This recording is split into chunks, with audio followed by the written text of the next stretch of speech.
চলো আজকের সমরেশ মজুমদারের সাতকাহনের 15তম পর্বটি শুরু করা যাক। ফুল হাতের শার্ট, ধুতির কোঁচা বাঁ হাতের মুঠোয় তুলে নাকের প্রান্তে চাপা, ডান হাতে বড় ছাতার বাঁট উঁচিয়ে ধরে প্রৌঢ় ভদ্রলোকটি হাঁটছিলেন।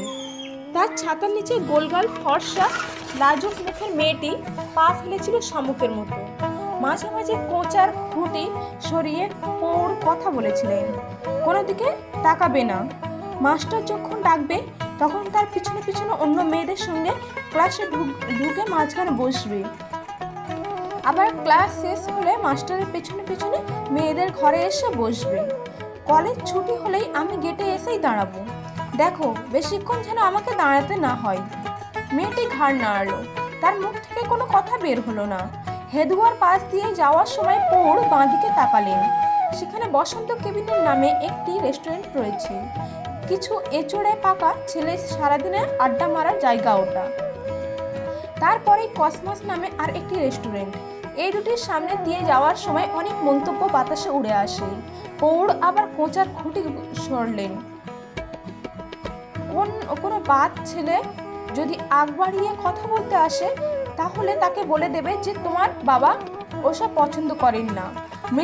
মৃত্যুর বংশের কোনো মেয়ে অপরিচিত ছেলেদের সঙ্গে কথা বলে না, বুঝলে? মেয়েটি এবারও ঘাড় নাড়ল।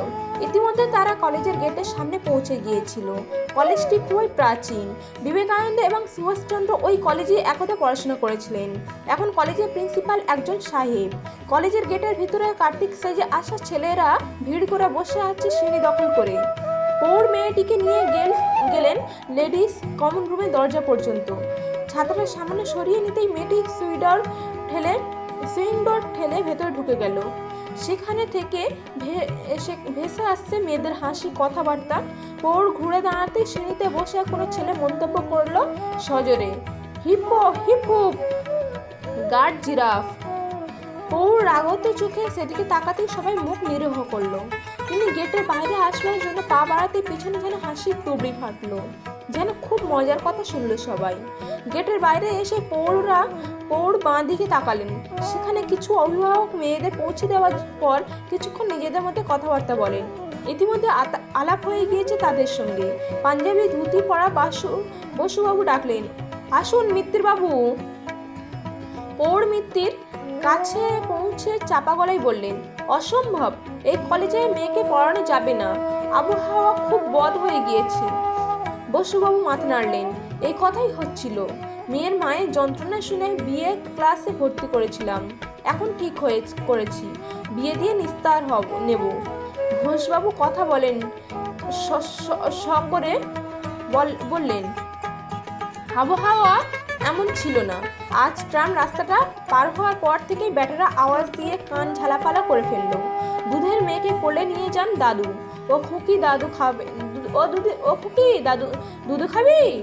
এসব কি কথা? বসুবাবু জিজ্ঞাসা করলেন। কটিসের ছেলে সব, নয়তো কি?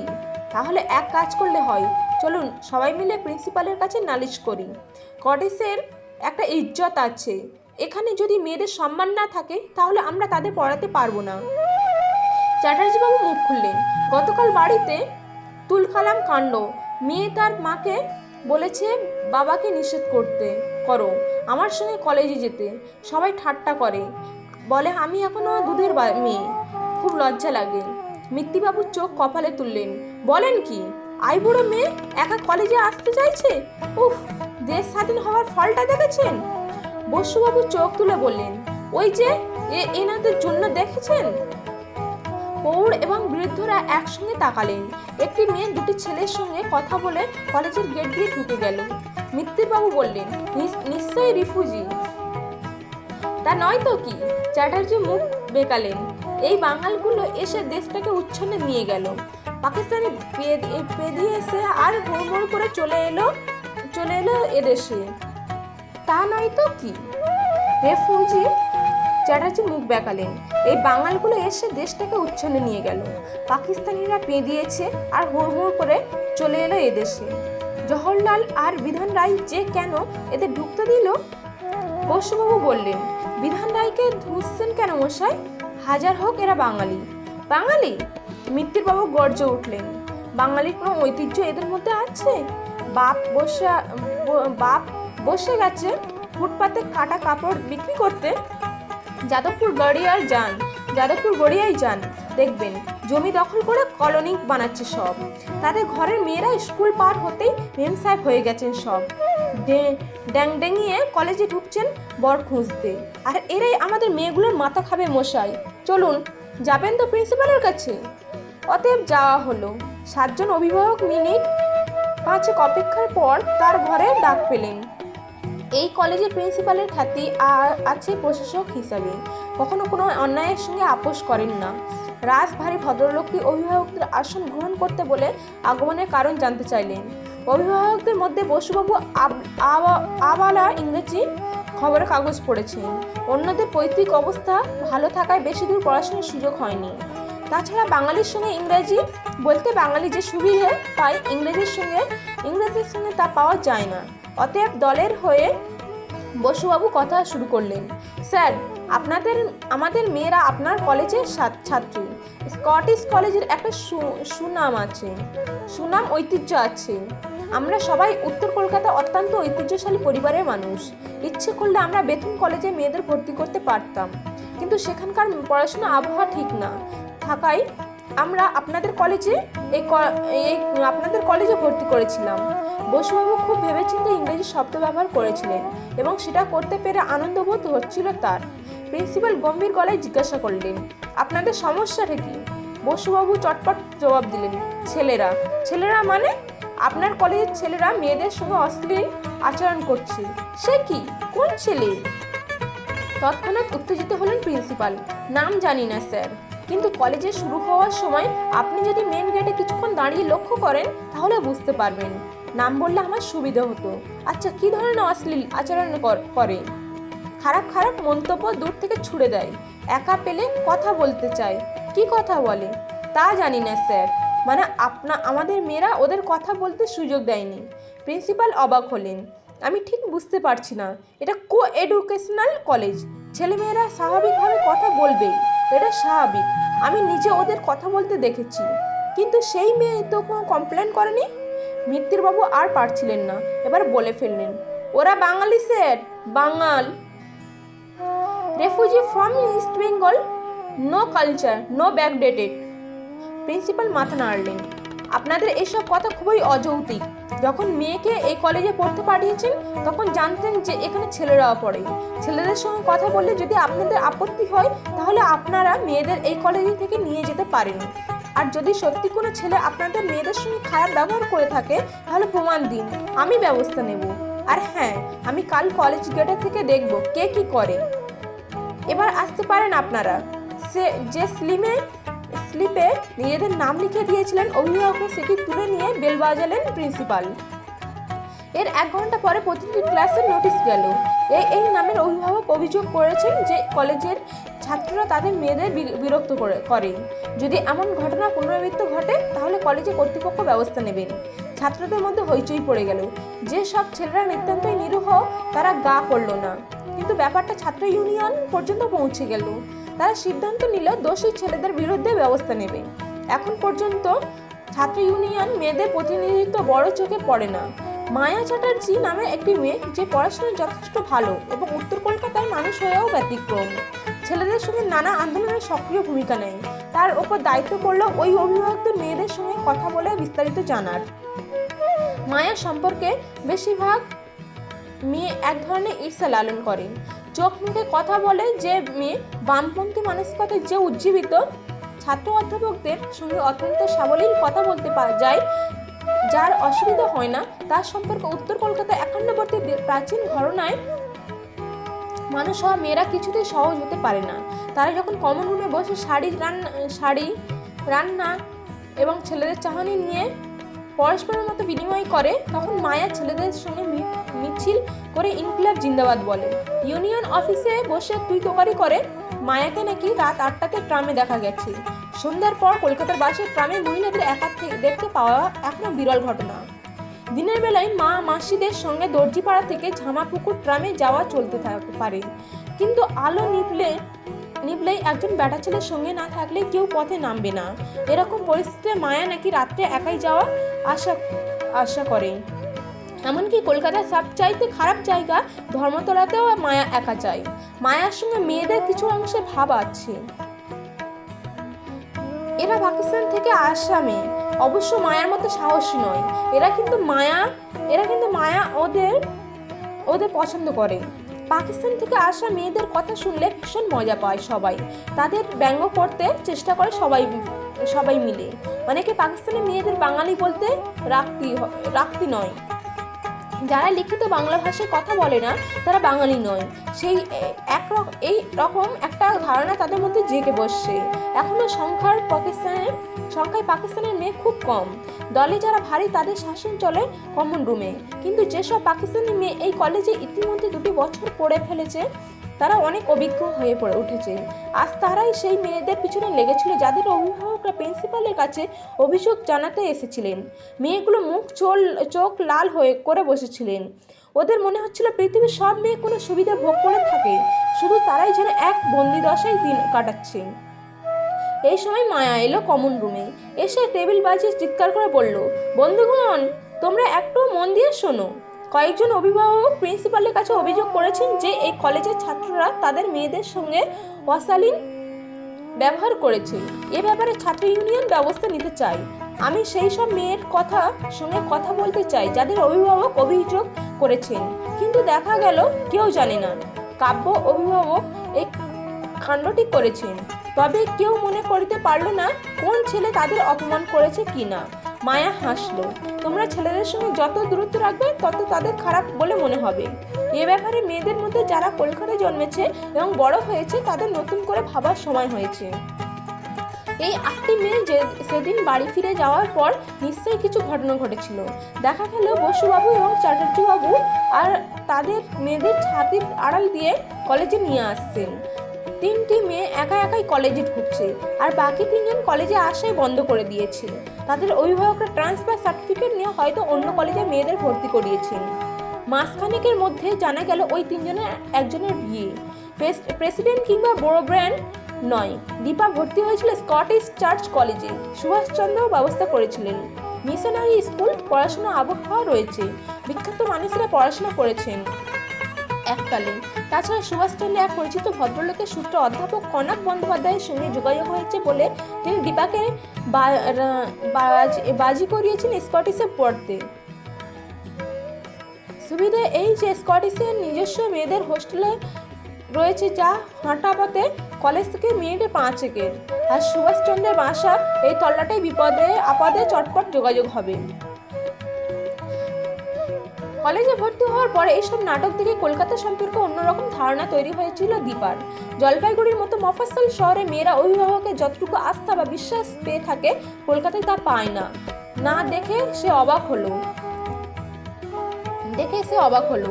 জলপাইগুড়ির রাস্তায় খুব খারাপ দেখাতো যদি কোনো মেয়ে ছেলেদের সঙ্গে 5 মিনিটের কথা দাঁড়িয়ে কথা বলতো, তাহলে তার বদনাম হতো। ছেলেটি হতো ঈর্ষার বস্তু, কিন্তু তার গায়ে বদনামের গন্ধ বড় একটা লাগতো না। কিন্তু কখনোই কোনো অভিভাবক গিয়ে ক্লাসের ছাত্রীকে ছাতা মাথায় করে কলেজে পৌঁছাতে যেত না। ব্যাপারটা স্কুলেই শেষ হয়ে যায়, ক্লাসেই শেষ হয়ে যায়। অথচ কলকাতায় এখন সেটা হচ্ছে, আর তাই নিয়ে কলেজে তোলপাড় হয়েছে। কলকাতার ছেলেমেয়েরা খুব আধুনিক, নিত্য নতুন স্টাইলের জন্ম এই শহরে।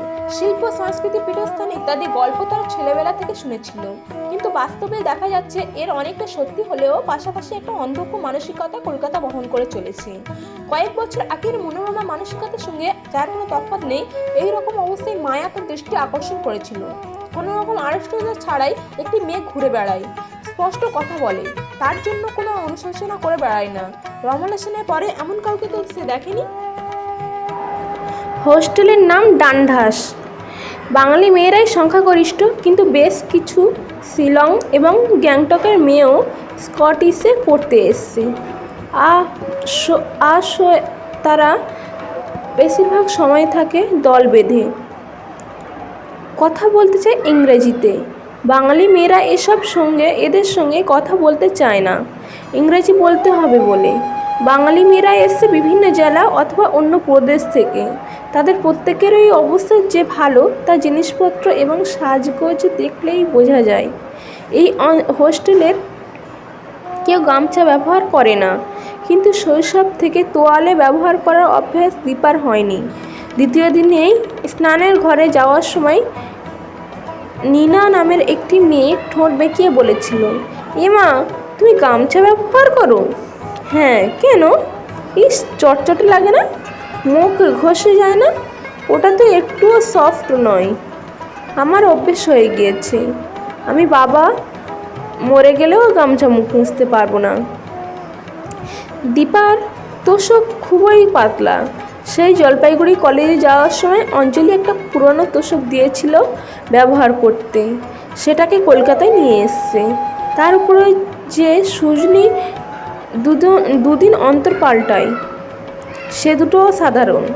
এসব নিয়ে কখনো মাথা ঘামানোর চিন্তা হয়নি। যারা ঘামায় তাদের সঙ্গে স্বাভাবিকভাবে একটা দূরত্ব তৈরি হয় তার। হোস্টেলে প্রথম দিন তার সঙ্গে যে মেয়েটি থাকতে দেওয়া হয়েছিল সে জিজ্ঞাসা করেছিল, তোমার বাবা কি করে? চা বাগানের চাকরি। চা বাগান মানে টি অ্যাসিস্ট? তোমার বাবা টি অ্যাসিস্টের মালিক? দারুণ ব্যাপার। আমি একবার দার্জিলিংয়ে যাওয়ার সময় টি অ্যাসিস্টই দেখেছি। না, মালিক নন। আমার বাবা চা বাগানে চাকরি করেন। আমরা বড়লোক নই তুমি যা ভাবছো। তাহলে তুমি কলকাতায় পড়তে এলে কি করে? এলাম। দীপা হেসেছিল। আশা হয়ে গেল। কলকাতায় এর আগে এসছো? না, পরীক্ষার পর বাবার অসুখের সময় প্রথম এলাম। কি অসুখ? হাটের গোলমাল। মেয়েটি খুব গম্ভীর হয়ে গেল। তারপর সে ঘর পাল্টালো। মুখে বলল, আমি রাস্তার দিকে ঘরে যাচ্ছি, এখানে একদম আলো ঢোকে না। দীপা কিছু বলেনি। কথাটা নেহাতই মিথ্যে, তা মেয়েটিও জানে। সে ইতিমধ্যে জেনে গিয়েছে এই মেয়েটি এক অন্তত বড়লোকের মেয়ে এবং তার বাবা শিক্ষা দিয়েছেন অসম শ্রেণীর কোনো মেয়ের সঙ্গে না মিশতে। প্রথম দিনের আর একটি ঘটনা ঘটেছিল। দীপা ডাক পড়েছিল সুপারের ঘরে। তিনি সুভাষচন্দ্রের ভর্তি কিংবা ফর্মটি এগিয়ে দিয়ে জিজ্ঞাসা করেছিলেন, বিএ ক্লাসে পড়তে এসেছি, মন দিয়ে ফর্ম ফিল আপ করতে পারো না? ফর্ম তুলে নজর বুলিয়ে ভুল ধরতে পারেনি দীপা। মাথা নেড়ে পড়েছিল, আমি কোনো ভুল পাচ্ছি না, ঠিকই তো রয়েছে। তোমার নাম কি? দীপাবলি বন্দ্যোপাধ্যায়। তাহলে তোমার বাবার মুখোপাধ্যায় হয় কি করে? দীপার ঠোঁট কামড়ালো। এই প্রশ্নটি তাকে জলপাইগুড়ির কলেজে হোস্টেলে কখনো শুনতে হয়নি। হয়তো ভর্তির সময় অমরনাথ বর্দির সঙ্গে কথা বলেছিলেন, কিন্তু যতই সে ভুলে যাক, সত্য হয়েই বেরিয়ে এসছে সামনে দাঁড়ায়। গম্ভীর মুখে দীপা বলল, এখানে কোনো ভুল নেই। মানে? সুপার অবাক। তুমি ম্যারিড? আমাকে বিয়ে দেওয়া হয়েছিল। তাহলে লেখনি কেন তুমি ম্যারিড? বিয়ের একদিন পর সেই ছেলেটি মারা যায়। I see, I am sorry. আমি তোমাকে আঘাত করতে চাইনি, কিন্তু সত্যি কথাটা লিখতে পারতে, তুমি উইডো। আমি নিজেকে সেটা মনে করি না। বুঝতে পারছি না তোমার কথা। আপনাকে বললাম আমার বিয়ে দেওয়া হয়েছিল, আমার তখন 12 বছর বয়স। বোঝার আগেই সব ঘটনা ঘটে গেল। যেহেতু বাবা স্কুল ফাইনাল সার্টিফিকেট বন্দ্যোপাধ্যায় রেখেছিলেন, তাই এখনও আমাকে ওটা লিখতে হচ্ছে। কিন্তু আমি এখনও কুমারী, মনের দিক থেকেও তাই। ফর্ম ড্রয়ারে রেখে সুপার বললেন, লেটস ফরগেট দিস। তোমার রুমমেট 2 ঘন্টার মধ্যে কেন রুম চেঞ্জ করতে চাইলো আমি জানি না, এটা ওর সমস্যা। ঠিক আছে, যাও। কথাটা শোনা মাত্র দীপা পা বাড়াচ্ছিল পেছন থেকে। আবার ডাক এলো, শোনো, রুমমেট হিসেবে একটি বিদেশি মেয়েকে তুমি পেলে তোমার কি অসুবিধা হবে? আমি সাধারণত ওদের এক ঘরে রাখতে চেষ্টা করি, কিন্তু এই মেয়েটি একা হয়ে গিয়েছে। আমার কোনো অসুবিধা হবে না যদি কেউ অসুবিধা তৈরি না করে। সন্ধ্যের মুখে চুপচাপ নিজের বিছানায় শুয়েছিল দীপা। পাশের তক্তপোষ খালি। এখনও হোস্টেলে কোনো মেয়ের সঙ্গে তার আলাপ ঘনিষ্ঠ হয়নি। জলপাইগুড়ি হোস্টেল থেকে এখানকার আবহাওয়া একটু আলাদা। মেয়েদের মধ্যে একটু স্বাধীন ভাব দেখা যাচ্ছে। কথাবার্তা বলছে উঁচু গলায়। স্বভাবতই এরা পুরনো মেয়ে, আর একটা তফাৎ পোশাকের। জলপাইগুড়ি 20-21 বছরের কোনো মেয়ে স্কার্ট পরতো না। হঠাৎ দীপার মন ভারী হয়ে উঠল। কবেকার সেই ব্যাপারটা এখনো তার পিছু ছাড়ছে না। চোখ বন্ধ করলো দীপা। এই হোস্টেলে অন্য মেয়েদের সঙ্গে তার পার্থক্য, সে বিধবা। যতই অস্বীকার করুক, নিজের মনে ব্যাপারটা গুরুত্ব না দিক, সমস্ত অতীত তার দিকে আঙুল উঁচিয়ে বলছে, তুমি বিধবা। আর 5টা মেয়ের মতো এখন যে হালকা মনে ঘুরে বেড়াবে, নিজের ভবিষ্যৎ নিয়ে নানান রঙিন স্বপ্ন দেখবে, তার ক্ষেত্রে সেসব ভাবাই যেন অনুচিত। আর যদি সে ভাবতেও চায়, দীপা কেঁপে উঠল। একসময় সুভাষচন্দ্র তার জন্য সম্বন্ধ খুঁজেছিলেন, বেশিরভাগ পাত্র বয়স্ক, স্ত্রী মরে গেছে সন্তান রেখে। একটা স্বাভাবিক ছেলে যার সঙ্গে এই হোস্টেলে যে কোনো মেয়েকে যুক্ত করা যায়, দীপা যেন আশা করতে পারে না। আর আশা করলেও ছেলেটি যখন জানবে তার বিয়ে হয়েছিল, তখন অবশ্যই প্রতিক্রিয়া হবে।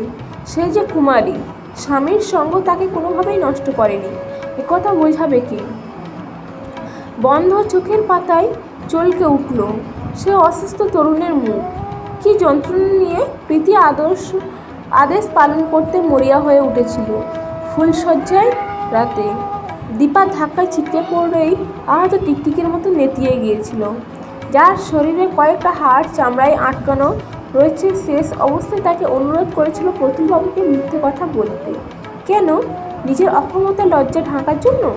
হঠাৎ দীপার আর একটা কথা মনে এলো, অতুল কি তাকে বাঁচাবার চেষ্টা করেছিল? প্রতুলবাবুর স্বভাব জানা থাকায় সে কিছুদিন ওই কথা বলে তাকে নিশ্চিত থাকার ইঙ্গিত দিয়েছিল। কিন্তু আজ নতুন করে এই চিন্তাটা মাথায় এলো কেন? সে কি নিজেই নিজের অতীতটাকে ভুলতে পারছে না?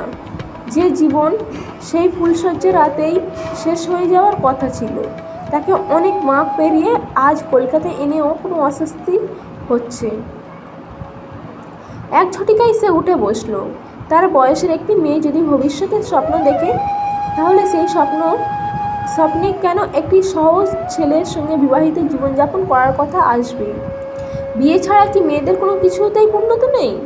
একটি মানুষের অনেক কাজ থাকে, যেই কাজে আনন্দ আসে, সার্থক হলে সেই সার্থকতার জন্য কি বেঁচে থাকা যায় না? আর তখনই তার রমলা সেনের কথা মনে পড়ল।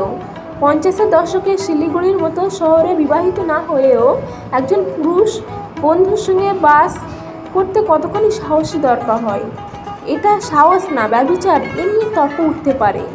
দীপা সেই মুহূর্তে মোটেই পছন্দ হয়নি ব্যাপারটা। তার দেখাশোনা জগতের নিয়মে এটা ব্যতিক্রম। দীপার প্রশ্নের উত্তরে রমলা সেন জবাব দিয়েছিলেন, আমাদের যেমন অনেক ব্যাপারে মিল, তেমন বহু ব্যাপারে আকাশ পাতাল ফারাক। এই অবস্থায় কিছুদিন ভালো থাকা যায়, কিন্তু চিরকাল থাকতে গেলে অশান্তির আগুনে জ্বলতে হবে। তাই যদি হয়, তাহলে কিছুকালের জন্য একসঙ্গে থাকা কেন? শুধু বন্ধুত্ব কি একসঙ্গে থাকার অধিকার দেয়? তৎক্ষণাৎ একটা বিপরীত চিন্তা মাথায় এলো। দুটি পুরুষ অথবা দুটি মেয়ে যদি বন্ধুত্বের সুবাদে একসঙ্গে থাকতে পারে এবং তাতে ন্যায় নীতি গোল্লায় না যায়, তাহলে একই বন্ধু নিয়ে দুটি নারী পুরুষ যদি একসঙ্গে থাকে, তাহলে অপরাধটা কোথায়? শিলিগুড়িতে রমলা সেনের সঙ্গে দেখা করে ফেরার সময় মনে যে বিরূপ ভাবনা এসেছিল, এতদিন নিজের অজান্তেই সে তাকেই লালন করে চলেছিল। আজ মনে হচ্ছে বিপরীত দিকও আছে। সত্যি আজ যে ধারণাটাকে সঠিক বলে মনে হয়, সময়ের সঙ্গে সঙ্গে কোন দিন তাই বেঠিক হয়ে যেতে পারে। হয়তো এই নাম আধুনিকতা, সময়ের সঙ্গে পা মিলিয়ে চলা। দীপার মনে হয় বাইরের পৃথিবীর কৌতূহল থেকে অমরনাথ তাকে রক্ষা করতে পারতেন। বিয়ে এবং বিধবা হওয়ার পর তিনি যদি মুখার্জি পাল্টে ব্যানার্জি না করতেন, তাহলে আজ সুপারের ঘর তাকে ডাক পড়তো না। সঙ্গে সঙ্গে বিপরীত ভাবনা এলো, যা হওয়ার হয়েছে, সত্যিটাকে মেনে নিয়ে এগিয়ে যেতে অসুবিধা কোথায়? সে কি বলল তাই নিয়ে মন খারাপ করার মতো মন না রাখলেই হয়। সুপারের কাছ থেকে যদি হোস্টেলের মেয়েরা ঘটনাটা জেনেও যায়, তাতেই বা তার কি এসে যাবে? যার মনে হবে তার সঙ্গে মিশে যায়, সে মিশতে পারে। একটু হালকা হলো মন। অমরনাথের নামটা আসতেই অঞ্জলির কথা ভাবলো দীপা। এতদিনের সম্পর্ক, তাকে এই জায়গায় পৌঁছে দেওয়ার জন্য যে মহিলার কৃতিত্ব সবচেয়ে বেশি, আজ তার সঙ্গেই দূরত্ব তৈরি হয়ে গেল। জলপাইগুড়ি কলেজ থেকে মার্কশিট নিয়ে এক চা বাগানে ফিরে গিয়ে সে অনেক কান্নাকাটি করেছিল অঞ্জলির মন পেতে। প্রতুলবাবুর দেওয়া ব্যাংকে জমা টাকা রাখার জন্য তার কোনো লাভ নেই। অমরনাথ তাকে জানিয়ে ব্যাংকে ওই নির্দেশ দেয়নি। এই সব কথা অনেকবার বলেও বিশ্বাস করাতে পারেনি সে অঞ্জলিকে। তার বদ্ধ ধারণা মেয়ে বাপকে দিয়ে এই কাজটা করিয়েছে বিদ্যাধরী হওয়ার জন্য। শেষ পর্যন্ত দীপা বলেছিল, আমি চেক বইতে সই করে দিয়েছি, কিন্তু তাতেও বাবার সই লাগবে। তুমি কলকাতা থেকে বাবার সই নিয়ে এসে টাকা তুলে নাও। অঞ্জলির মুখ বিকৃত করে বলেছিল, আমি বিধবা হয়ে লোকের বাড়িতে দাসিগিরি করে 2 ছেলে মানুষ করব, তাও ভালো, কিন্তু ওই টাকা পায়ের নখ দিয়ে স্পর্শ করব না। ষড়যন্ত্র, আমার বিরুদ্ধে ষড়যন্ত্র করছিস তোরা? কি পেয়েছি আমি এই সংসার থেকে? দীপা বলে ফেলেছিল, এটা ঠিক বলছি না। এতদিন তো তোমাকে খুব কষ্টের দিন কাটাতে দেখিনি। তখন যে ব্যবস্থাটা মেনে নিয়েছিলে, আজ হঠাৎ সেটাকে খারাপ বলার কোনো মানে হয় না। ও তা তো বলবি। তোর মা যখন মারা গেল, বাপ যখন দায় নামালো, তখন কাকের দিন ভেবে নিয়ে এসেছিলাম। আজ তো কফিল হয়ে আমাকে উপদেশ দিবি। তোর কি, পাস করেছিস, চাকরি জুটিয়ে নিয়ে ফুর্তি করবি, আর আমার ছেলে দুটো লোফার হবে, ফ্যা ফ্যা করে ঘুরে বেড়াবে উনি চলে গেলে। ওই মানুষটা তোর জন্য এত করলো, আর তাকে বাঁচাবার জন্য তুই কিছু করছিস? পরের সন্তান চিরদিনেই পর থাকে, আপন করতে যাওয়া বোকামি। সেই রাত্রে অনেক বোঝানোর চেষ্টা করেছিল দীপা। অঞ্জলির মতো শান্ত ভালোবাসার মানুষ আচমকা আমূল পাল্টে গেল। কোনো কথাতেই তার মন ভিজল না। স্পষ্ট বলে দিল, মার্কশিট পেয়ে গেছি, তোমার মামা তোমাকে কলেজে ভর্তি করে দেবে বলেছে। আর কি চাই? দয়া করে কালই কলকাতায় চলে যাও, আমাকে আমার মতো থাকতে দাও। কিভাবে দীপা কলকাতায় এসেছিল তা অন্য কথা, কিন্তু যে সত্যটা সে আবিষ্কার করলো তা তার কাছে সারা জীবনের শিক্ষা হয়ে গেল। স্বামী স্ত্রীর সন্তান অথবা বন্ধুর মধ্যে যতক্ষণ অল্প স্বল্প সংঘাত হচ্ছে, ততক্ষণ তারা একটা মানিয়ে নেওয়ার আবহাওয়া তৈরি করে বাস করতে পারে। কিন্তু যখন ভবিষ্যৎ সম্পর্কে স্বার্থ আঘাত লাগে, নিজের অস্তিত্ব বিপন্ন হচ্ছে বলে ধারণা তৈরি হয়, তখন তার মানিয়ে চলার মুখোশটাকে এক টানে ছিঁড়ে ফেলতে সে একটু দ্বিধা করে না। নিজের শরীর এবং মনের বাইরে আর একটি মানুষের অস্তিত্ব সে স্বীকার করে কিছু সম্পর্কের ভিত্তিতে। স্ত্রী যখন বাথরুমে একা থাকেন, তখন তিনি তার মতো। স্বামীর অনেক আচরণ শুধু স্বামী বলে মেনে নিচ্ছেন এমন ভাবনা, সেখানে বসে লালন করতে করতেও বিরক্তি হতে পারেন। সেই বিরক্তিটা ওই মুহূর্তে কারো নজরে পড়ার কথা নয়। বাইরে বেরিয়ে এসে সামান্য মান অভিমানের মাধ্যমে একটা সেতু হয়তো তৈরি হয়ে যায়, কিন্তু আমার শরীর, আমার মন একান্ত আমারই। এই বোধ তো আমৃত্যু পূর্ব হওয়ার নয়। যে মানুষটির শরীরের জন্ম হয়, যার কাছে জীবনধারণের কৃতজ্ঞতা আকাশ ছোঁয়া, বয়স হলে শরীরের অন্য কোষ ফুলে জাগ্রত হলে তাকে শরীরের বিপরীত লিঙ্গের প্রতি যে আসক্তি তৈরি হয়, তাও ওই নিজের মন আর শরীরের সুখের কারণে। সেই সুখ বিপন্ন হতে চললে প্রতিটি মানুষের মুখে ড্রাকুলার মতো 2টি ধারালো দাঁত মাথা চাড়া দেয়। অমরনাথ আপাতত সুস্থ। দিন 7 আগে সুভাষচন্দ্র তাকে এবং মনোরমাকে নিয়ে চা বাগানের বাড়িতে রেখে এসেছেন। জলপাইগুড়ি থেকে আসার পরে সে মনোরমার কাছে সমস্ত ঘটনা বলে কেঁদে ফেলেছিল।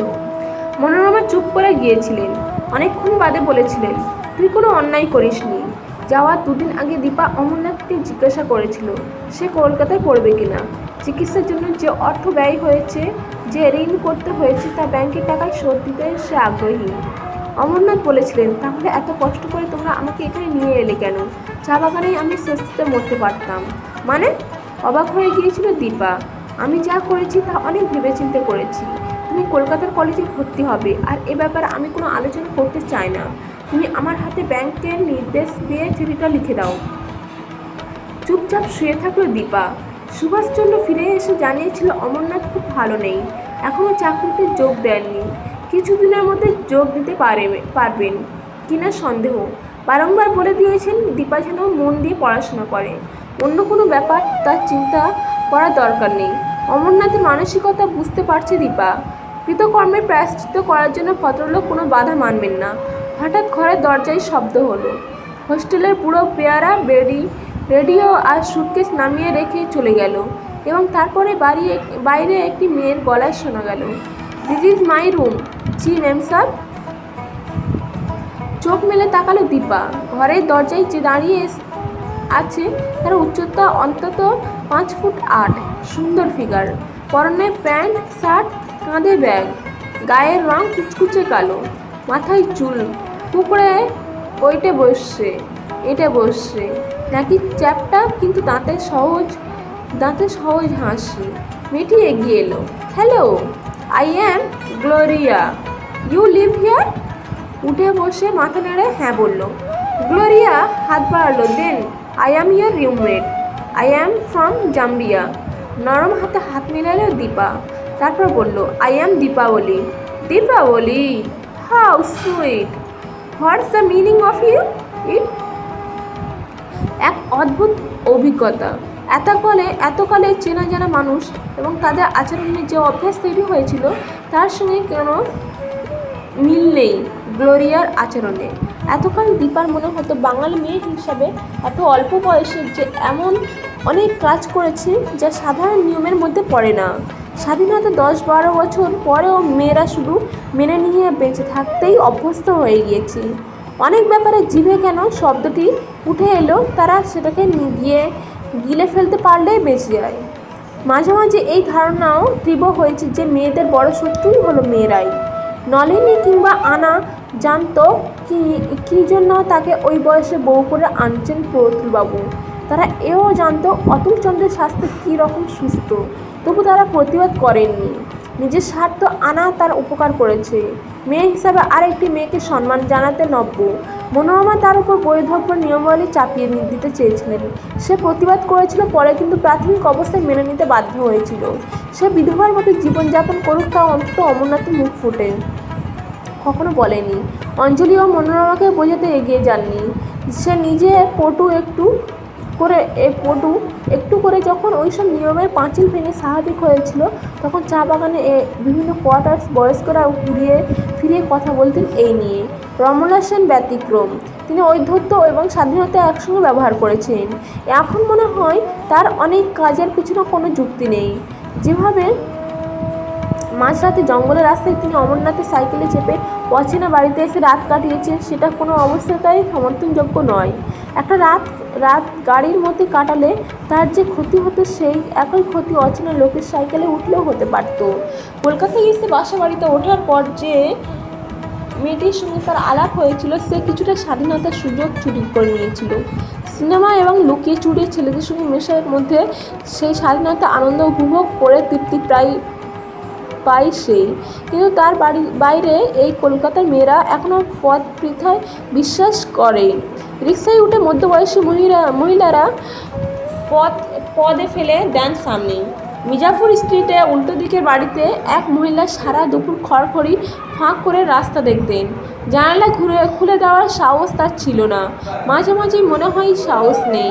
সংসারে জড়ানো মন প্রতিটি পায়ে আটকে যায়। এই যে অভিভাবকরা ছাতা মাথায় করে কলেজে ছাত্রী পৌঁছে দিচ্ছেন, ছেলে হলে দিতেন না।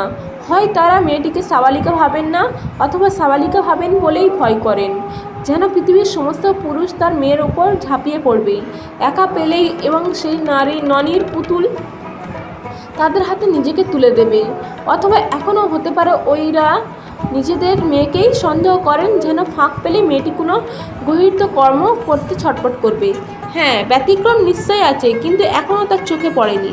বাসে ট্রেনে তার বয়সী মেয়ে একা ঘোরে না।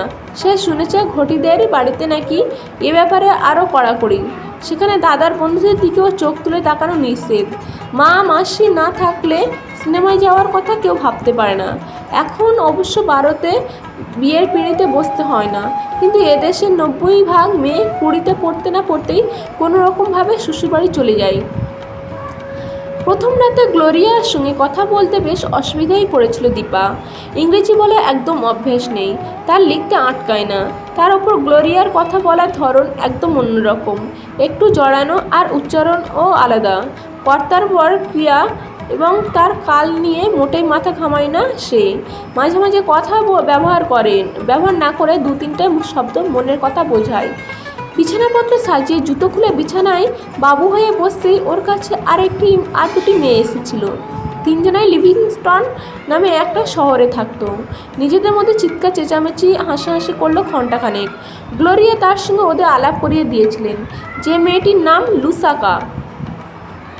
সে বলল, ইয়োর নেম বিউটিফুল। গ্লোরিয়া তাকে দীপাবলি শব্দটির অর্থ বুঝিয়ে দিয়েছিল। দীপা জানতে চাইল লুসাকা শব্দটির মানে কি। মেয়েটা হেসে গড়িয়ে পড়ল, তারপর হাত নাড়তে নাড়তে বলল, আমি জানি না। আসলে জাম্বিয়াতে একটা শহর আছে যার নাম লুসাকা। আমার মা সেই শহরের মেয়ে, তাই আমার নাম রেখেছিল লুসাকা। এই সময় গ্লোরিয়া একটা সিগারেট প্যাকেট বের করে প্রথম দীপার দিকে সেটা এগিয়ে ধরল। দীপা মাথা নাড়ালো, আমি সিগারেট খাই না। Good girl. আমার মনে হয় ইন্ডিয়ান মেয়েরা সিগারেট খায় না। গ্লোরিয়ার বন্ধুত্বের মধ্যে সিগারেট বিতরণ করে নিজেটা ধরালো। কেন বলো তো? কোনো বিশেষ কারণ নেই, ব্যাপারটা চালু হয়নি তাই। এই সময় লুসাকা বলল, আমি কিন্তু দিল্লি স্টেশনে একটা মেয়ে ভিখারিকে সিগারেট খেতে দেখেছি, হ্যান্ডমেড সিগারেট। গ্লোরিয়া অবাক হলো, তাই? তুমি শিওর যে মেয়েটা ভারতীয়? নিশ্চয়। দিল্লির স্টেশনে কি বিদেশি মেয়ে ভিখারি ভিক্ষা করবে? দীপা বলল, এটা হতে পারে। এদেশের একদল নিচুতলার বিত্তহীন মেয়েদের মধ্যে সিগারেট বিড়ি খাওয়ার রেওয়াজ আছে। তৃতীয় মেয়েটি, যার নাম খুব খটমটে, হেসে বলল, দিল্লিতে একটা এক্সিবিশনে আমি 300 বছর আগের এক রেসপেক্টেবল ইন্ডিয়ান লেডির ছবি দেখেছি, যিনি স্মোক করেছিলেন পাইপের সাহায্যে, লম্বা পাইপ, পাকানো পাইপ। গ্লোরিয়া দীপাকে জিজ্ঞাসা করলো, তাহলে তোমার ব্যাখ্যায় গোলমাল থাকছে। বাড়িতে ফুলের যদি চোখের সামনে সিগারেট খায়, প্যাকেট টেবিলে ফেলে রাখে, কলেজের ছেলেরা যদি একসঙ্গে আড্ডা মারতে মারতে সিগারেট ধরায়, মেয়েরা কি হাত গুটিয়ে থাকবে? 50% হাতে সিগারেটের টেস্ট খারাপ লাগে বলে খায় না, কিন্তু বাকিরা? সিগারেট খেলে মেজাজ ভালো হয় না। দীপা তখন বোঝাতে বসলো, এদেশে বড়দের সামনে ছোটরা সিগারেট ধরায় না, কারণ তার মনে হয় নেশার জিনিস বড়দের সামনে খাওয়া অভদ্রতা। নেশার জিনিস? কথার মাঝখানে বাধা দিল গ্লোরিয়া। সিগারেট খেলে কি নেশা হয়? মাথা ঘোরে? পা দিলে কথা জড়িয়ে যায় না, কিন্তু এদেশে ছেলেরা কোনো যুক্তি ছাড়াই বড়দের সামনে খায় না। আর মেয়েরা তো ভাবতেই পারে না খাবারের কথা। যেসব মেয়ে খায় তাদের হয় নিচু শ্রেণীর বলে উপেক্ষা করা হয়, নয়তো বদ চরিত্র বলে এড়িয়ে যায়। লুসাকা চেঁচিয়ে উঠল, গুড। তাহলে কি আমাদের সিগারেট খেতে দেখে তুমি খুব খারাপ ভাবছো? দীপা ওর কথার বলার ধরনে হেসে ফেলল। আমার কিছু মনে হচ্ছে না, তবে এই হোস্টেলের কি নিয়ম আমি জানি না। রাস্তায় যদি সিগারেট খাও তাহলে লোকে ফিরে ফিরে তাকাবে। অবশ্য বিদেশি বলে তোমরা কিছুটা ছাড় পেতে পারো। গ্লোরিয়া বলল, এটা খুব ফালতু ব্যাপার। তোমাকে দেখে মনে হচ্ছে তুমি খুব বাস্তব মেয়ে। তুমি কেন সবাইকে বোঝাতে চেষ্টা করো না?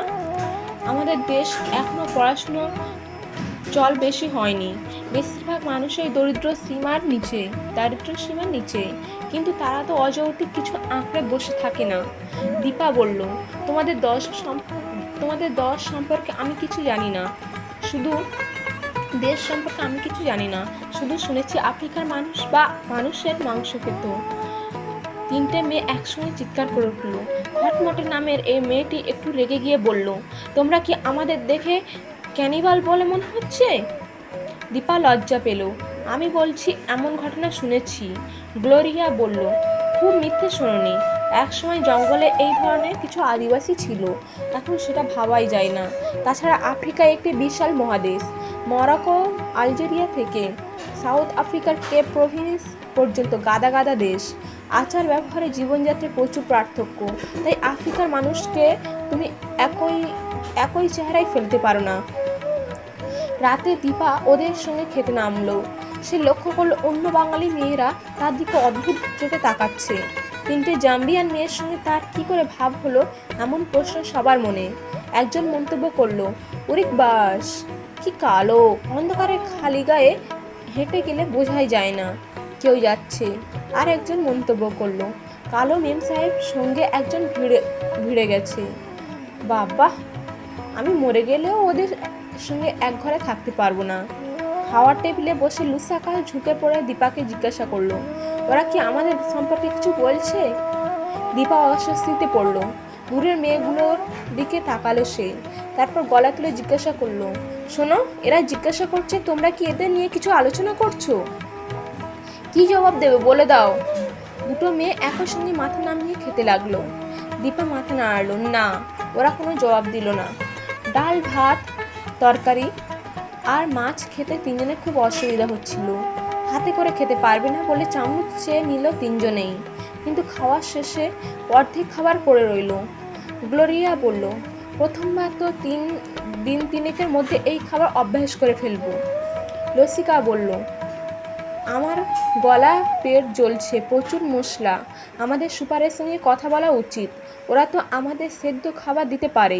খটমটের নামের মেয়েটি বলল, না না, এখনই নয়। গ্লোরিয়া ঠিক বলেছে, আগে চেষ্টা করা যাক। এই খাবার অভ্যেস আছে কি না, না পারলেই দেখা যাবে। যখন রোমে এসছে তখন রোমানদের মতো বিহেভ করো। দীপা হেসে ফেললো। লুসাকা জিজ্ঞাসা করলো, তুমি হাসছো কেন? দীপা জবাব দিল, তাহলে তোমাদের শাড়ি পরতে হয় আর প্রকাশ্যে সিগারেট খাওয়াও চলবে না। গ্লোরিয়া হেসে বলল, আমি যেদিন শাড়ি পরবো সেদিন সিগারেট খাবো না, প্রমিস। শুধু তোমাকে কপি করে যাব সেই দিন। শুভরাত্রি জানিয়ে মেয়েরা চলে গেল নিজেদের ঘরে। নিচের টেবিলে বসে দীপা ভাবল, বাবাকে প্রথম দিনের ঘটনা জানিয়ে চিঠি লিখবে। হঠাৎ তার চোখ পড়ল গ্লোরিয়ার ওপর।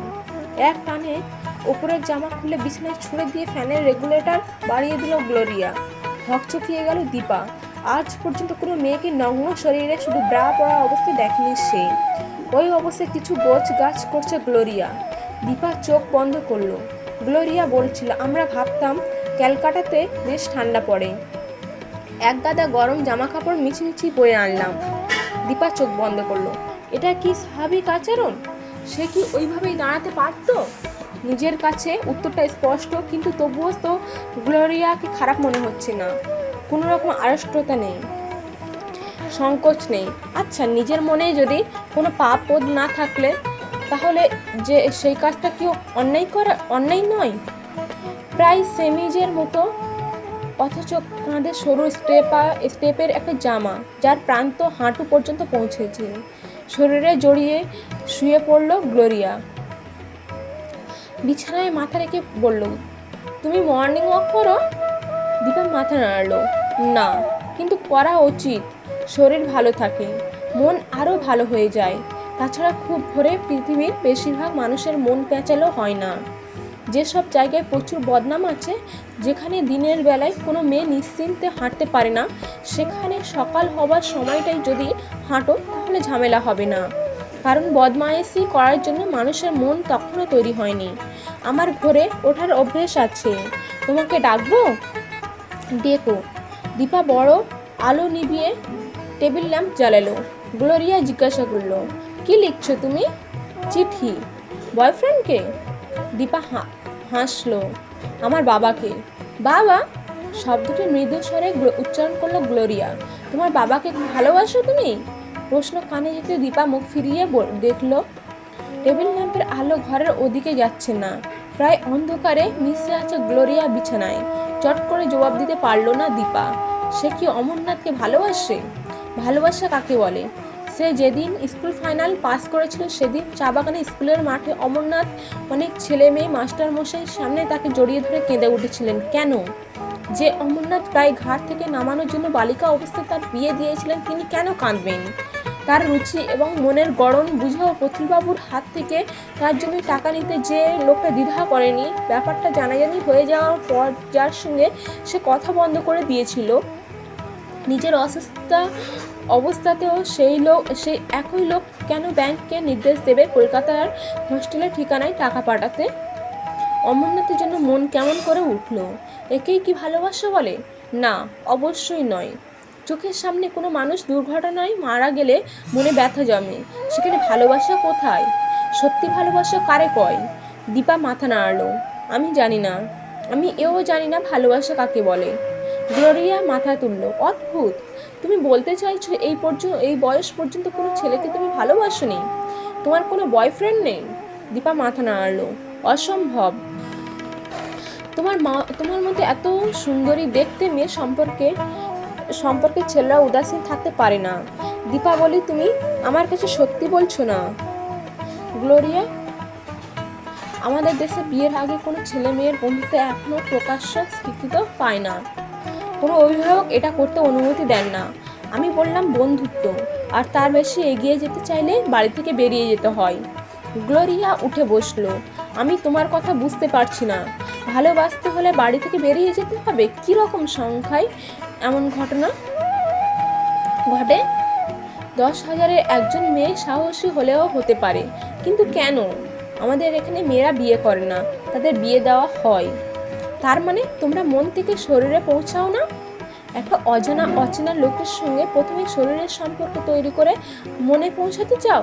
তা সম্ভব? এও আমি জানি না। সারা জীবন পাশাপাশি থেকেও হয়তো হুকুম মেনে চলাটাই এদেশে বিবাহিত মেয়েরা দাম্পত্য জীবনযাপন করা বলে মনে করে। গ্লোরিয়া ধীরে ধীরে শুয়ে পড়ল। দীপা আবার ঘুরে বসলো। কলম খুলে সে লেখা শুরু করলো।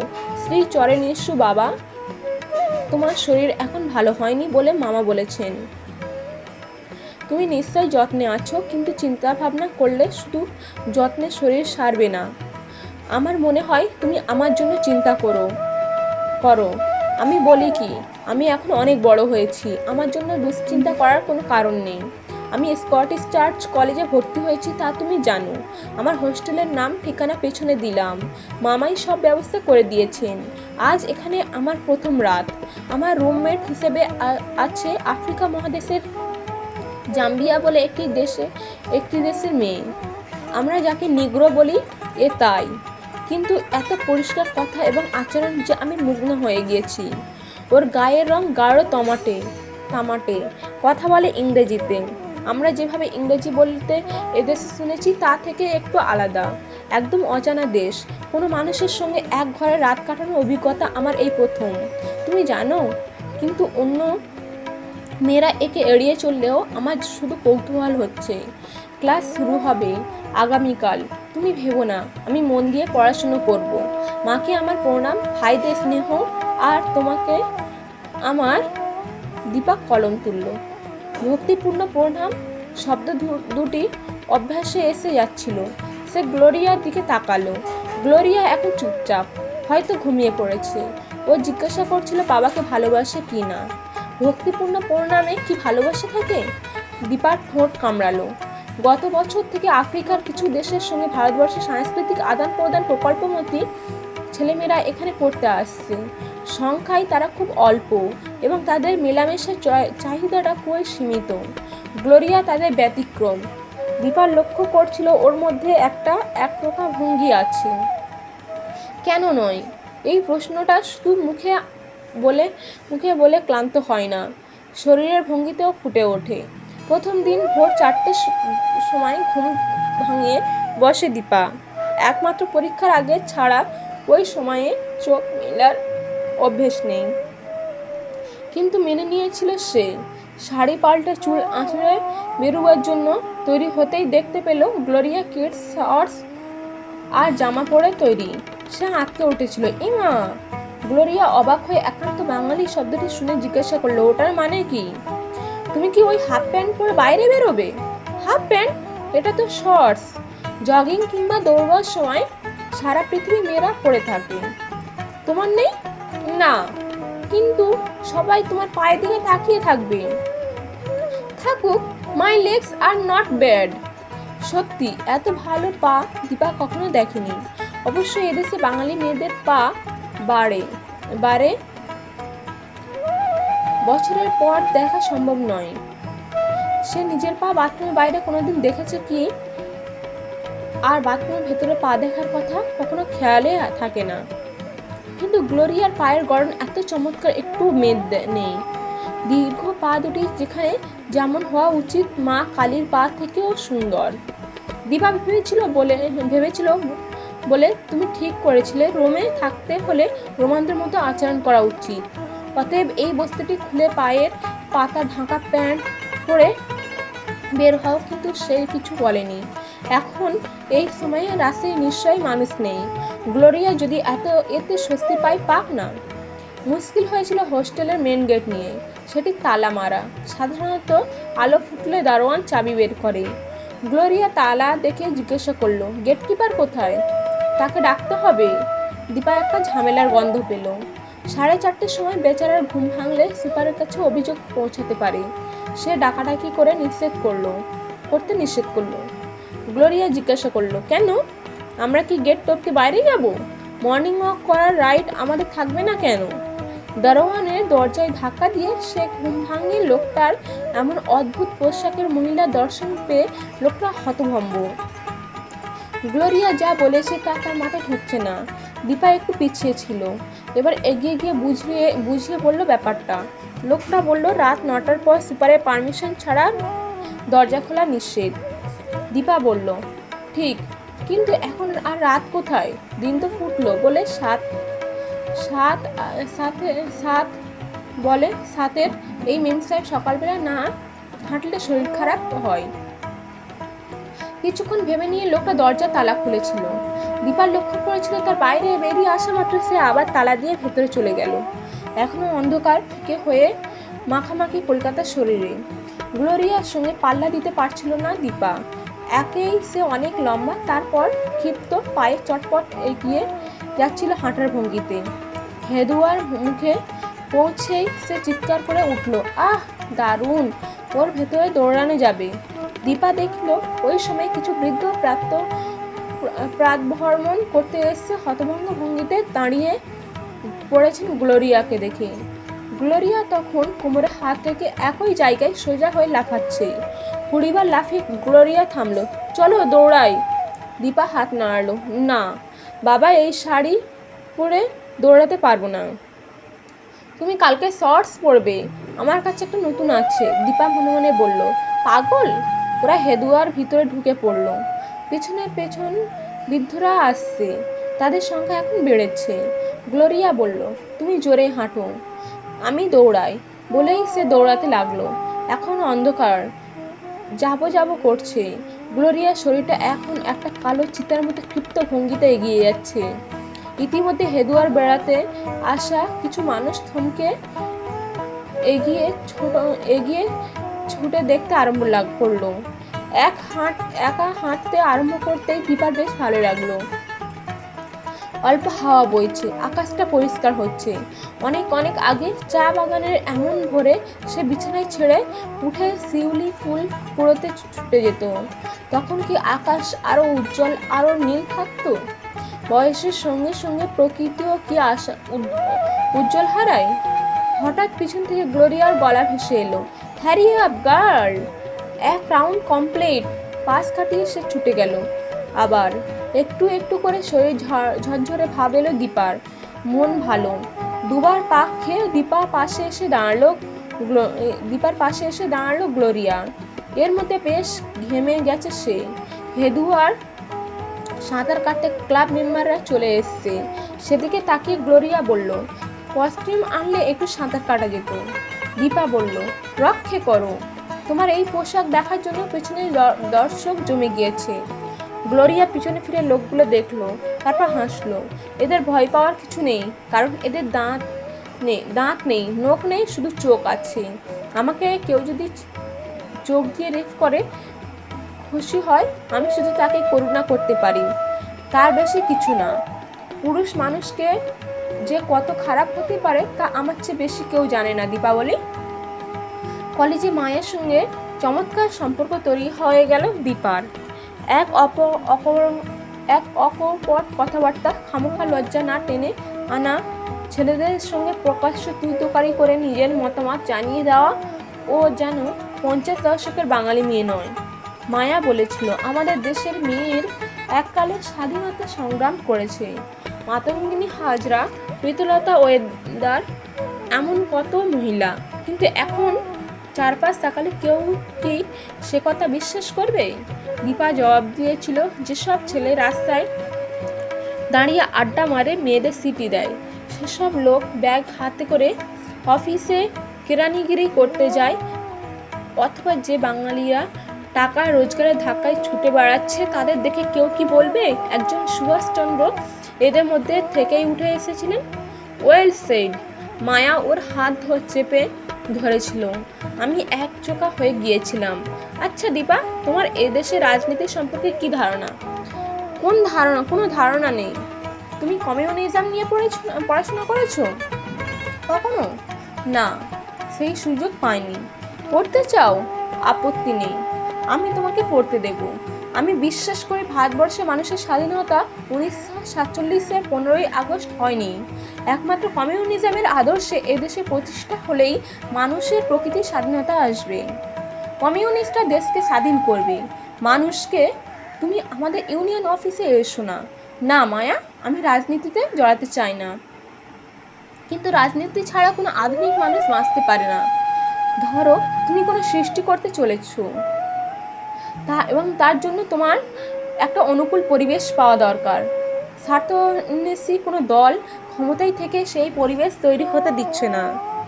তোমার সক্রিয় সমর্থনে কমিউনিজম সেই পরিবেশ এনে দিতে পারে। অর্থাৎ মানুষ তার অধিকার অর্জন করতে পারে কমিউনিজমের মাধ্যমেই। এ নিয়ে তর্ক করা যায়। আমি কমিউনিজম বিরোধী নয়, তবে এদেশে স্বাধীনতা আন্দোলনে সাধারণ মানুষ বিশ্বাস করেছিল মহাত্মা গান্ধীকে। কারণ কমিউনিজম বিশ্বাসীরা এদেশের স্বাধীনতা সংগ্রামে তেমন অংশ নেয়নি। কংগ্রেস খারাপ ভাবলে মানুষ তখন তার ডাকে ঘর ছেড়ে বেরিয়ে আসতো না। মানুষ ভেবেছিল তাদের মুক্তি আসবে কংগ্রেসেরই মাধ্যমে। রাজনীতি বড় গোলমেলে জিনিস। আমার এ নিয়ে ভাবতে ভালো লাগে না, বরং মেয়ে হয়ে জন্মেছি বলেই আমার অনেক কিছু নিয়ে ভাবার আছে। যেমন মায়া উৎসুক হলো, আমরা এমন কিছু সংস্কার বা ধারণা নিয়ে যুগ যুগ ধরে জীবনযাপন করছি যার পিছনে কোনো যুক্তি নেই। আমি মফস্বলের মেয়ে, সেখানকার পরিবেশে অনেক কিছু করা এখনো সম্ভব নয়, কিন্তু কলকাতার মতো বড় শহরে সেটা কোনো মানা হবে না। কেন মানা হবে? এখানে তো কেউ কাউকে চেনে না, তাহলে লোক লজ্জা বাধা হয়ে দাঁড়াবে কেন? তুমি কি ব্যাপারে কথা বলছো দীপাবলি? মেয়েদের জীবনযাত্রা নিয়ে কয়েকজন অভিভাবক প্রিন্সিপালের কাছে অভিযোগ করলেন তাদের মেয়েদের বিরক্ত করা হয়েছে। প্রিন্সিপাল সেই মেয়েদের ডেকে জানতে চাইলেন না কেন। তোমরা আবার সেই সব মেয়ের খোঁজ করতে এলে ইউনিয়ন থেকে, আর সব কিছুর ফল হলো কয়েকজন বিয়ে হয়ে গেল। বিয়ে যেমন হলো তেমনি কয়েকজন অভিভাবক ছাড়াই কলেজে আসার স্বাধীনতা পেল না। ইউনিয়ন থেকে আমরা কি করতে পারতাম? কিছু না, অবহেলা করতে পারতি। কলেজের ছেলেমেয়েরা যে বেলাপনা করতে আসে না, একটা ছেলের সঙ্গে দুটো কথা বলে যে চরিত্র নষ্ট হয়ে যায় না, এই বোধ অভিভাবকদের মনে সঞ্চারিত হওয়ার আগেই মেয়েদের মনে সেটা ঢোকানো উচিত। জানো, আমার রুমমেট গ্লোরিয়া জাম্বিয়ার মেয়ে। গ্লোরিয়াকে আমি চিনি, কলেজ স্পোর্টসে নাম দিয়েছে। আমাদের জীবনে এইসব গল্প আর সমস্যা শুনে ও হতভম্ব হয়ে যায়। ব্যাপারটা যেন ওর মাথায় ঢুকতেই চায় না। কেউ এসে যদি আমাদের বলে সূর্য পৃথিবীর চারপাশে ঘুরছে, তাহলে তাকে যা মনে হবে ওরও যেন এইসব কথা শুনে তার মনে হচ্ছে। অথচ জাম্বিয়া মোটেই উন্নত দেশ নয়, বিলেত ফ্রান্স নয়। ওদের দেশেও গরিব মানুষের সংখ্যা খুব বেশি, কিন্তু মোটা দাগের কতগুলো ব্যাপার ওরা ঝেড়ে ফেলেছে অনেক দিন। মায়া চুপচাপ দীপাবলির কথা শুনছিল। এবার সে ঘড়ি দেখলো। তুমি এখন কি করছো? হোস্টেলে ফিরে যাব। কিছু তো করার নেই। তাহলে আমার সঙ্গে চলো, 8টার মধ্যে ফিরে আসবে। রাজনীতির মধ্যে আমাকে টানবেন না। আরে না না, আমি তোমাকে বুঝে গিয়েছি। দীপা হেসে ফেললো। সে নিজেকেই এখনো বুঝতে পারলো না, আর মায়া তাকে এত অল্প দেখে বুঝে গেল, কিন্তু মুখে কিছু বলল না। হেদুয়ার পাশ দিয়ে যাওয়ার সময় উল্টো মুখ থেকে ডাক ভেসে এলো, এই মায়া। দীপা দেখলো দুজন দাঁড়িয়ে আছে। একজন পরনে পাজামা পাঞ্জাবি, গালে দাড়ি, কাঁধে কাপড়ের ব্যাগ। মায়া ওকে ইশারা করে রাস্তা পার হলো। কি ব্যাপার, তুমি এখানে? দাড়িওয়ালা ছেলেটি বলল, সুজয়ের কাছে এসেছিলাম, চা খাবে? না, এর নাম দীপাবলি, আমাদের কলেজে এসছে জলপাইগুড়ি থেকে। ওকে নিয়ে একবার বাড়িতে যাব। দীপা আলাপ করিয়ে দিল সমিত মণি কলেজ পড়ে। করিয়ে দিচ্ছি। সমিতমণি কলেজ পড়ে দারুণ নাটক করে। আমাদের একটা গ্রুপ আছে, মানে গ্রুপটা নতুন ফর্ম করেছি। সুজয়ের লেখা নাটক সমিত পরিচালিত করছে। সুজয় ছেলেটি ছিমছাম বলল, একটু ভুল হলো, আমি একটি বিদেশি নাটকের ভাবনাবাদ করেছিলাম। সমিত মেঝে ঘষে তার চেহারা পাল্টে দিয়েছে। সমিত এক দৃষ্টিতে কিছুক্ষণ দীপার দিকে তাকিয়ে থেকে বলল, একদিন আসুন না আমাদের গ্রুপে, বুড়ো হাবড়া কেউ নেই, ভালো লাগবে। দীপা হাসলো শুধু। এরই মধ্যে পথচারীরা ঘুরে ঘুরে তাদের দেখে যাচ্ছে। মায়া ওদের কাছ থেকে বিদায় নিয়ে হাঁটা শুরু করলো। দীপা জিজ্ঞাসা করলো, তুমি ছেলেদের সঙ্গে নাটক করো নাকি? হ্যাঁ, নাটক আমার সেকেন্ড লাভ। ফার্স্ট লাভ অবশ্যই রাজনীতি। বাড়িতে কিছু বলে না? কে বলবে? মা আর আমি, মা আমার বন্ধু, আত্মীয় স্বজন, আই ডোন্ট কেয়ার। তুমি কি নাটক করে টাকা পাও? দূর, আমরা যে থিয়েটার করছি তাতে ঘর থেকে পয়সা চালাতে হয়। একই আর বোর্ডের নাটক। কিন্তু আমরা ভালো নাটক করতে চাই, শিল্পীর জন্য জীবন। এদেশের মানুষের রুচি নষ্ট হয়ে গিয়েছে এক গাদা বাজে নাটক দেখে দেখে। আমরা এমন নাটক করতে চাই যাতে সততা থাকবে, যা দেখার পর মানুষ ভাববে, এই যে সমিতকে দেখলে ওর প্রাণ শক্তি খুব বেশি, ওর কাছে থাকলে একটা আলাদা উৎসাহ আসবে, আপনি তৈরি হয়ে যায়। তার মানে তোমরা রাজনৈতিক নাটক করো না? হে, মানুষের নাটক, মানুষের কথা। একটা পুরনো বাড়িতে ওরা ঢুকলো। বাড়িটির শরীর থেকে প্লাস্টার খসে পড়ছে। বোঝাই যায় অনেকগুলো পরিবার এখানে বাস করছে। মায়া হেসে বলল, 1.5 বছরের বাড়ি, এরও বোধ হয়। আমাকে সহ্য হচ্ছে না, গা থেকে চুনবালি খসিয়ে ফেলেছে। আচ্ছা, আজকের পর্বটি এই পর্যন্ত। কেমন হয়েছে অবশ্যই জানিও। আমার এই অডিও বুকটি শোনার জন্য থ্যাংক ইউ সো মাচ।